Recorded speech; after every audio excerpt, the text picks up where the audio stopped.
నూతన సంవత్సరంలో వైఎస్ఆర్సీపీ అధినేత వైఎస్ జగన్ సారథ్యంలో ప్రజా సమస్యలపై ఉద్యమిస్తామన్నారు మాజీ ఎమ్మెల్యే జక్కంపూడి రాజా.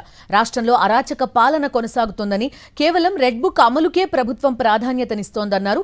గడిచిన కొన్నాళ్లుగా హిందూ ధర్మం, ఆలయాల్లో జరుగుతున్న ఘటనలను ప్రజలు గమనిస్తున్నారన్నారు.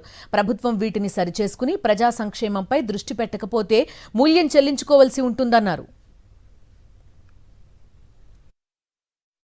అందరి ప్రీతమ నాయకుడు వైఎస్ జగన్మోహన్ రెడ్డి గారి సారథ్యంలో ఏదైతే గడిచినటువంటి ఈ 20 నెలలుగా ఆంధ్ర రాష్ట్రంలో జరుగుతూ ఉన్నటువంటి ప్రజా వ్యతిరేక పాలనపై జగన్మోహన్ రెడ్డి గారి నాయకత్వంలో నూతన ఉత్తేజంతో ఖచ్చితంగా రానున్నటువంటి కొత్త సంవత్సరంలో పెద్ద ఎత్తున ఉద్యమాలు చేపట్టడం కానీ, ప్రజల పక్షాన నిలబడి ప్రజల గొంతుగా ప్రతిపక్షంగా ఖచ్చితంగా ఒక బాధ్యత గల పార్టీగా వైఎస్ఆర్ కాంగ్రెస్ పార్టీ వ్యవహరిస్తుంది అని చెప్పి కూడా తెలియజేస్తూ అందరికీ మంచి జరగాలని చెప్పి మనస్ఫూర్తిగా దేవుని కోరుకుంటాం.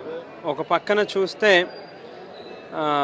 కులాల మధ్య చిచ్చులు పెట్టడం కానీ, లేకపోతే మతాల మధ్య చిచ్చులు పెట్టడం కానీ, వీరే ఒక పక్కన హిందూ ధర్మం అని చెప్తూ ఉంటారు, మరో పక్కన వీరే మళ్ళీ తిరిగి కొన్ని ఆలయాలని వెనక ఉండి ఈ ప్రభుత్వంలో ఉన్నటువంటి పెద్దలే కూల్చేటటువంటి ప్రయత్నం జరుగుతూ ఉంది. ప్రజల్లో ఈ ప్రభుత్వం మీద ఏర్పడినటువంటి వ్యతిరేకత రానున్నటువంటి రోజుల్లో ఖచ్చితంగా దానికి తగినటువంటి మూల్యం మాత్రం ఈ ప్రభుత్వం చెల్లించుకోవాల్సినటువంటి పరిస్థితి మాత్రం ఉంటుంది.